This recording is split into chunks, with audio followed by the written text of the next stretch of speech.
materinya apa yang dilihat di dalam HP itu teman-teman sebagai pendamping harus bisa memposisikan, menginformasikan kepada seluruh KPM, dan KPM bisa secara garis renteng itu bisa menyampaikan kepada anak-anaknya gitu loh. Jadi penggunaan secara bijak seperti itu. Monggo yang lain. Baik Bapak, terima kasih untuk jawaban yang sangat memuaskan pada pagi hari ini. Baik, untuk selanjutnya pertanyaan diperuntukkan untuk Bapak Sarjimo. Nah, ini tentunya pertanyaan yang langsung diberikan oleh Budi Rianto. Pertanyaannya adalah, saat ini penyaluran bansos PKH berdasarkan Dapodik tidak lagi berdasarkan verifikasi pendidikan. Padahal ada beberapa sekolah yang tidak mengupdate Dapodiknya, sehingga ada beberapa anak yang sudah tidak bersekolah malah mendapatkan bansos PKH. Bagaimana solusi atas masalah ini? Dan apakah ada koordinasi dari Dinsos atau Kemensos dengan Disdik atau Kemendikbud agar sekolah selalu mengupdate Depodiknya dan adalah sanksi bagi sekolah yang tidak mengupdate Depodiknya? Silakan Bapak untuk menjawab. Nah, terima kasih atas pertanyaan dari Mas siapa tadi terkait dengan data pendidikan sekolah anak KPM. Tentunya ada perbedaan antara data Dapodik dengan verifikasi yang selama ini memang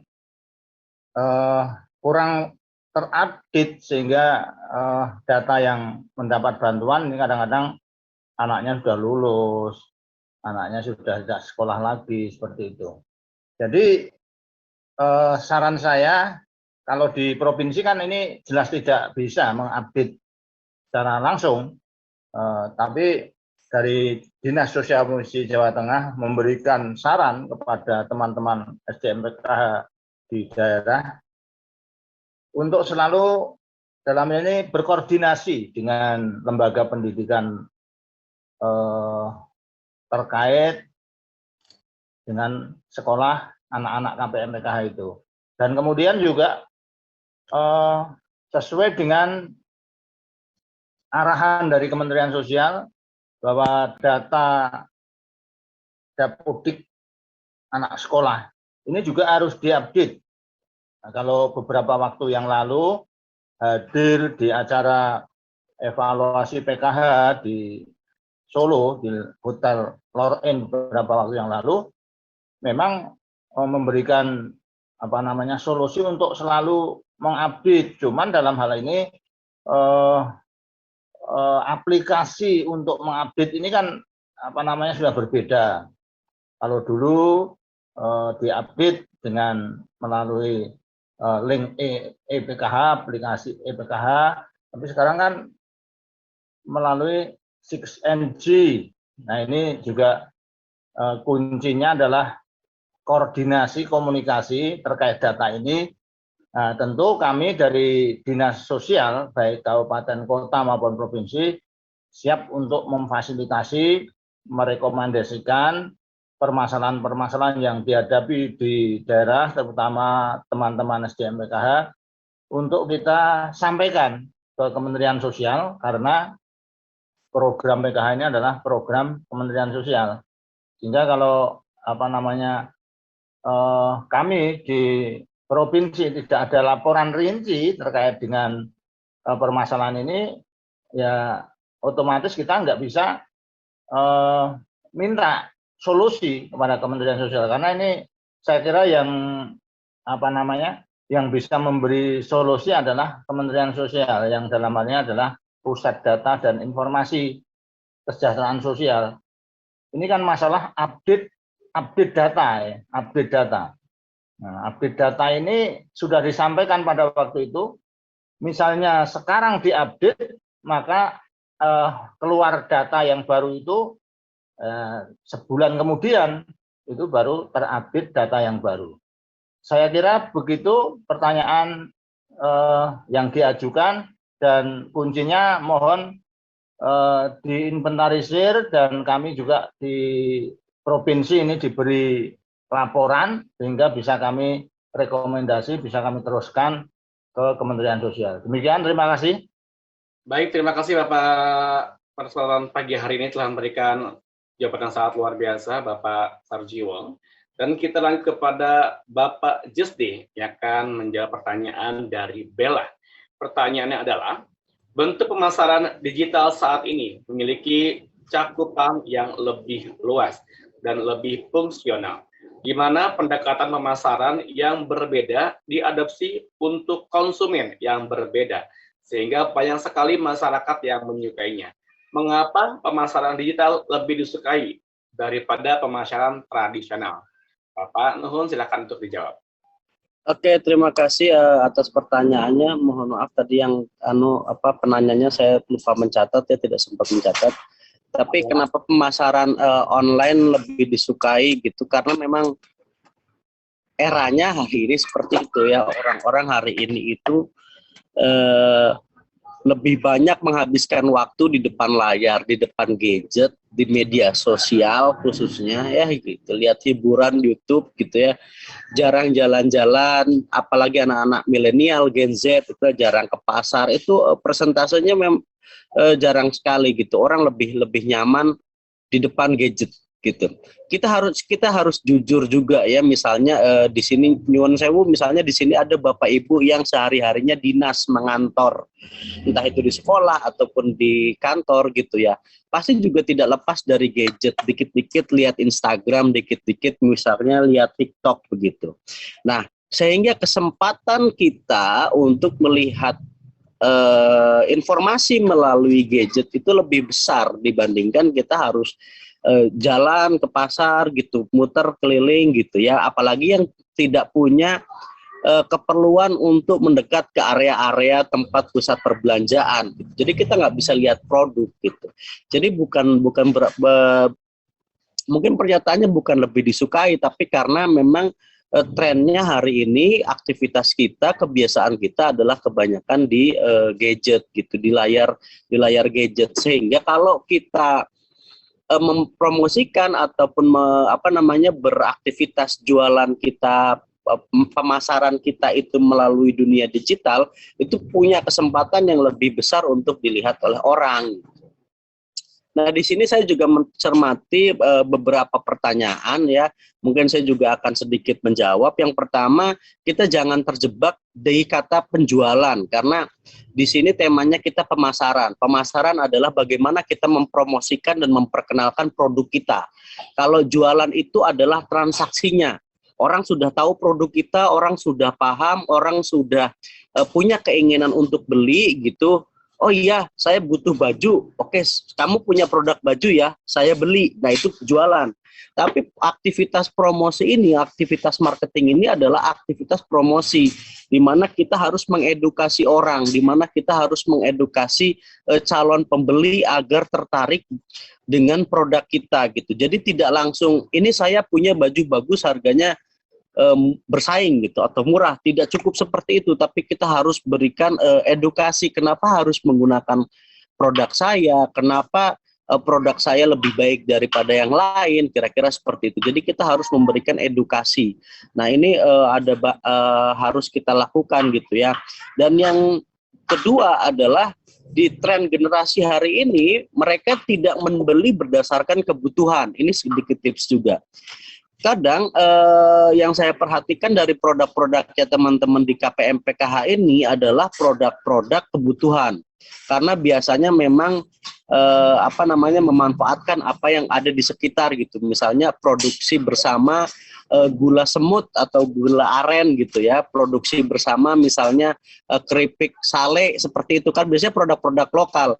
Nah, sedangkan orang itu tidak membeli berdasarkan kebutuhan, tapi hari ini orang itu membeli itu berdasarkan emosi gitu. Bukan saya sedang pengen sale atau tidak, atau saya saya lapar, saya pengen makan sale, bukan karena kebutuhan tapi karena emosi.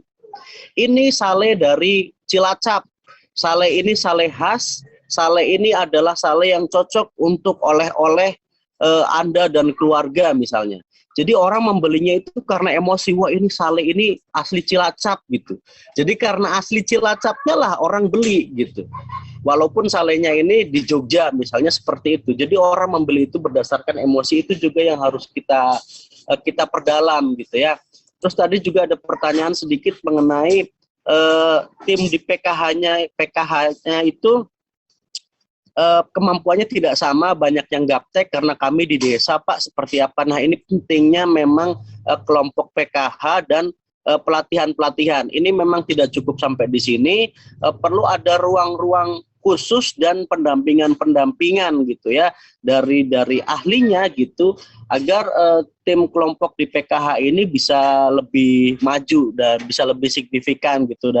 Apalagi saya katakan kembali bahwa internet ini adalah kebiasaan baru bagi teman-teman yang sudah terbiasa dengan internet pun ini adalah sesuatu yang tantangan gitu ya, tantangan karena ini kebiasaan baru gitu. Begitu Kak Arul, mungkin jawaban dari saya, kurang lebihnya mohon maaf, semoga bermanfaat. Baik, kami terima kasih kepada Bapak Justin telah memberikan pernyataan dan jawaban sangat luar biasa pada pagi hari ini. Teman-teman semuanya, kami ucapkan terima kasih yang telah bergabung pada pagi hari ini, dan terima kasih kepada seluruh bapak-bapak terbaik, yakni tentunya Bapak Sarjiwo, Bapak Didik, dan juga Bapak Juti. Kami ucapkan terima kasih atas ilmu dan sharingnya pada pagi hari ini. Semoga kita semua semakin cerdas dan semakin bisa untuk selalu menggunakan media sosial dengan baik. Dan tentunya bisa langsung untuk berkolaborasi dan juga berinteraksi di ruang digital semakin baik tentunya, karena semakin digital semakin cakap. Tentunya pada pagi hari ini kepada seluruh teman-teman semua, jangan lupa untuk isi podcast kalian, karena kita akan langsung berfoto bersama. Bisa langsung untuk nyalakan kamera handphone Anda dan juga PC Anda, karena pada pagi hari ini kita akan segera berfoto bersama untuk mengabadikan momen terbaik pada pagi hari ini.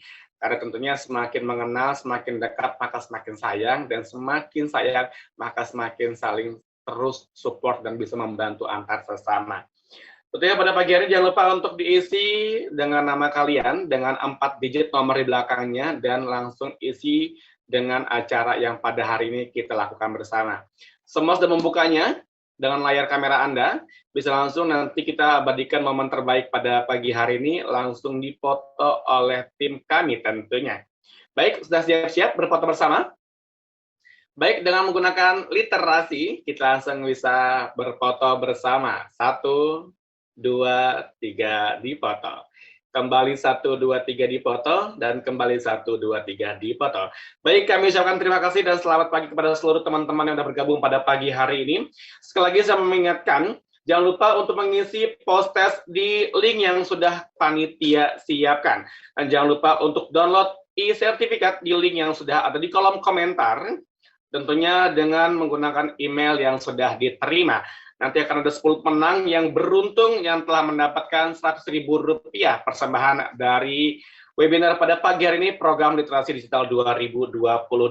Saya Arul Karnamit undur diri, sampai jumpa di program webinar Literasi Digital 2022, semakin digital, semakin mantap.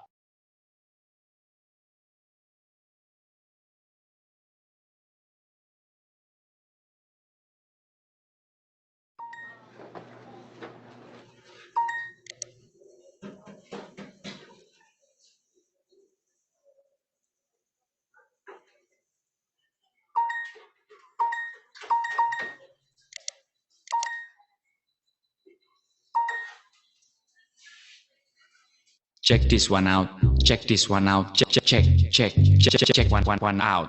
Ku punya teman namanya Abud, orangnya lucu kayak badut. Oleh teman-teman dia disebut si tembem dan gendut. Tembem gendut, tembem dan gendut. Tembem dan gendut, tembem gendut. Abud tidak tahan kuping ditutup. Mungkin kalau bisa pasti di sekrup. Mulut komat kami kembang kuncup.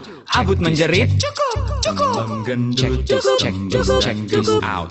Check this one out. Lama-lama kepala Abud pusing karena tidak tahan dia melengking.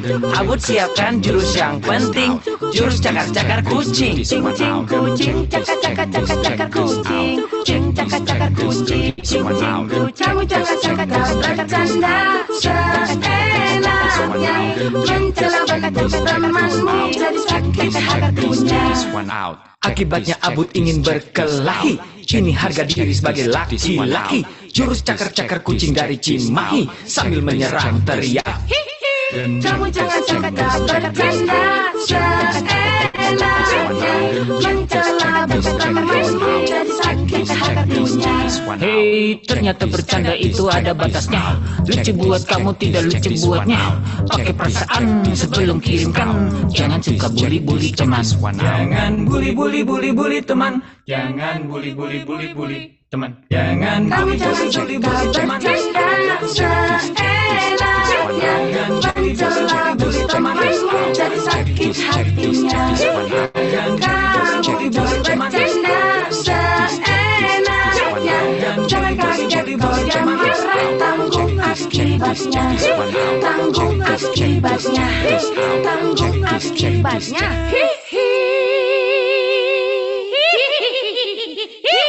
Recording stopped.